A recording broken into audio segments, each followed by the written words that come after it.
Voilà. À partir de quand le monde a basculé? Est-ce que c'est au XXe siècle? Est-ce que c'est après la Deuxième Guerre mondiale? Après la Première? Quand est-ce que nous avons changé d'éthique? Jusqu'à présent, jusqu'alors, pendant 2500 ans, l'éthique qui a prévalu était une éthique héroïque. Hein, et désormais, depuis un demi-siècle, c'est l'homme des droits, c'est l'homme victimaire, c'est l'homme allocataire. C'est l'homme victime, c'est le dominé, c'est la pauvre chose.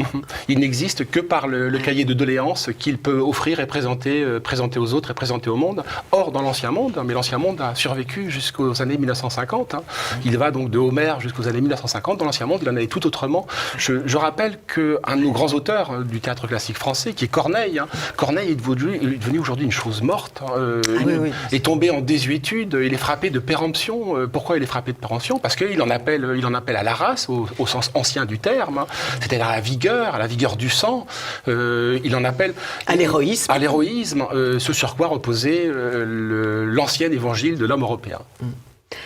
Nous vivions dans un pays peuplé de héros et de saints, et le culte était celui-là. Or, aujourd'hui, il faut bien le dire... Ces deux figures sont dévaluées, elles sont dévaluées. On en trouve un de temps en temps, mais par accident. Par accident, c'est le colonel Beltrame, mais qui sidère, il frappe les esprits parce qu'il est inconcevable au regard de l'idéologie contemporaine. C'est quoi l'idéologie contemporaine? C'est une idéologie libérale, néolibérale, économique. Hein. C'est la théorie de l'agent rationnel et du choix rationnel. C'est quoi le choix rationnel? C'est que c'est une théorie qui postule, et elle est partagée par tous les économistes, par tous les politiques, qui postulent qu'on doit chercher le maximum de bénéfices au moindre coût. Il est évident que l'économie du courage ne repose pas sur cette équation. C'est au contraire le maximum de bénéfices, certes, mais au prix le plus élevé, au prix le plus lourd, au prix du sacrifice individuel, au profit du collectif. J'ai en tête cette phrase du juge Falcone à propos du courage. Le juge Falcone, il montre très bien à la fois la loi du courage et la tragédie que peut représenter le courage. C'est que l'homme lâche meurt, disait-il, l'homme lâche meurt plusieurs fois par jour.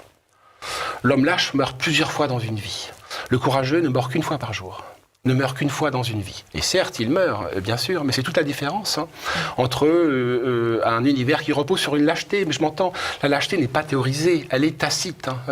Quand je parlais de la loi de l'agent rationnel, il est évident que c'est une loi qui fonde en économie, qui fonde en droit, mais elle ne le formule pas explicitement, elle le formule implicitement, un modèle de civilisation qui repose sur la lâcheté. Je ne prends pas de risques. À la place de prendre des risques, je fais en sorte de m'assurer contre le risque. J'ai une aversion au risque. Et dans l'Ancien Monde, mais l'Ancien Monde qui a perduré jusqu'il y a une poignée d'années, en fait, c'est le modèle anthropologique rigoureusement inverse qui prévalait.